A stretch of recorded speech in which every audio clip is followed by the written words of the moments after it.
Second part about would I go on or would I be myself or would I calm down and not do it and all of that.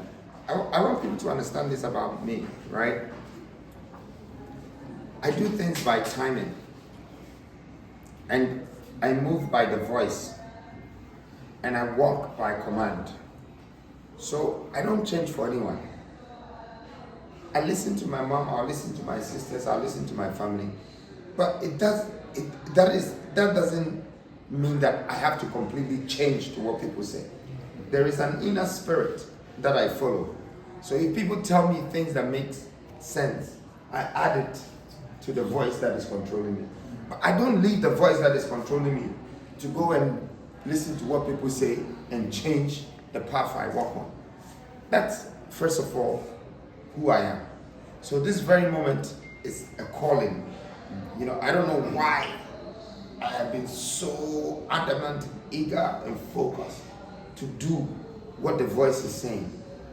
And I'm probably not proud of myself, but I feel like I should acknowledge myself for being able to do what I want to do. You know, and not for myself, but also for people's success, for people's peace, for people's value. And I'm in that element now. But people should remember this. If I do what I do by the voice, then they should always remember when the time comes and they don't follow the timing that I'm following. You might think I want to be a president.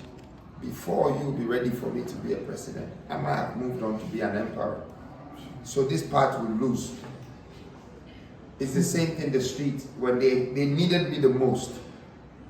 That's when they wanted me to show them my skills.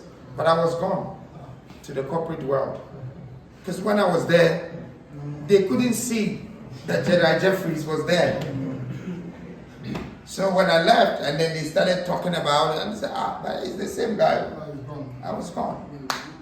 So, you know, I am standing for African leadership. I don't like how, you know, global entities like UN, AU, and ECOWAS, who says that we stand for your economy, and then the West African economic pillar. There's no economy in the whole West Africa. It's all crashed. So these are people who are sitting there watching them, and some UN will come from somewhere in the world and say that we're here to make peace. Who is fighting? Who is fighting in Africa? We're hungry. We're not fighting each other. There is no wars here. But these same peacemakers, I don't see them in England. I don't see their white and black troops in fact, they should be in Ukraine, Israel, Gaza. But they're here. And they're extracting our minerals and they're connected. So these are the people I'm coming for. You know, I'm coming to shut them down. I'm coming to shut the souls of our fathers who pretend they love us but they don't. And they're selling us outside. That's my mission. You know, my vision is to be remembered that I came and I did not kill one Goliath, but I came after David. I killed a few Goliaths and I didn't just cut their heads off, I cut their feet off too. So they don't come back again. That's my history, that's my legacy. And so if Ghana or the people of this country don't take what I have fast, I'll be moving on. The people are ready, you know, and I'm someone that knows how to create wealth. I'm someone that is practically made already. I don't need anyone to give me a degree to start me off. I don't need anyone to give me any promise that I'm going to make you. I've already kicked off. I'm no more an egg. I've been hatched. And I'm out and I'm living and I'm doing things. And I really think that since Ghanaians and Africans don't appreciate what they have, it's the only reason why what we have has ended up in someone else's country. And that's the same one I'll put on them. They should not think that they will outsmart me. If they don't appreciate what they have, I'll become the biggest gold and the biggest diamond just at the next door. Because if you don't appreciate it, somebody else is ready to take it. And that's the message I will send them. I hope I answered your question for you. Good. Admire your courage, your boldness. I admire so many things about you. I know you come from a strong home. I know you've got a strong family. Sometimes I feel like some of the things you're saying now, people are going to decipher them in maybe years, because like you say, you're way ahead of your time. We can all see that. We can all hear that in your voice. Do you feel like at some point you want people to study you, like in the universities? Like, would you allow yourself, or would you allow them to study you as like a doctrine or something, so that people can learn this ideology? Because there's only one of you. But we need more minds like this. We need this ideology to be within the youth in their heart, so that they can carry this legacy on whenever you decide to give it up. You say all the time, you talk about timing. Every time you talk about timing, I feel it in my heart, because sometimes I feel like you're here forever. But you're in your speeches, you're always giving it away that you're not going to be around forever. So if you do get into power, or would you allow yourself to be studied like that, so that people can carry on this ideology long after you've gone?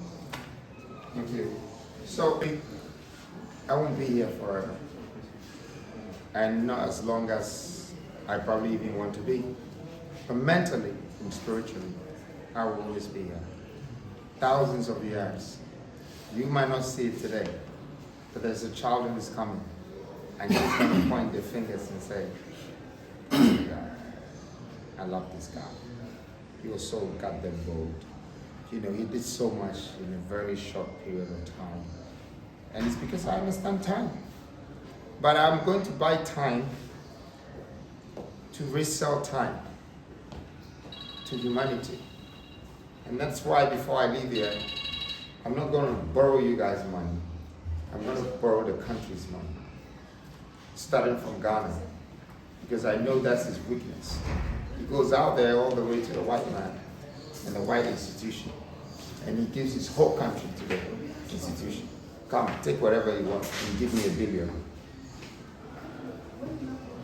But that, I'm going to quit it. I know how to create the wealth, and I'll borrow Ghana some money. No strings attached, no interest, and it's for free. And I'll borrow a few more Africans' money. I'm talking of countries. So when I'm not here for the first time, they'll remember they don't own an institution. They own a ghost, a spirit. And you can never let go of me. Because they say that the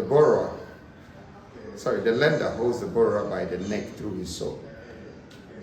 And I want people to understand what it means when you win souls. I'm a soul winner. I'm a time traveler. But people didn't appreciate my time and my moment when I came. Some even insulted me when I never met them. Their children would talk about me so much to the point that they will fall to the prostrate of the soles of my feet. That's because they know, even after 200 years, they were still talking about it. I love the legacy of Kwame Nkrumah, and my legacy should not wipe it. It should continue. But I will extract thousands of years. I want that. So it will be up to them to want to educate their children about something that came from them. Or they can still go ahead and educate their children about Christopher Columbus instead of Freedom Jacob Caesar. For me, I'm here to do what I have to do, and nothing's going to stop me. You know, sometimes I don't really care what people want to say or think. Anything people say about me can never determine my moralities. You will never know me. You will only have to keep talking. Because if I have to let you know the full me, then there will be no more to it. So even myself, sometimes, I still have more to know about my own self. Thank you, guys.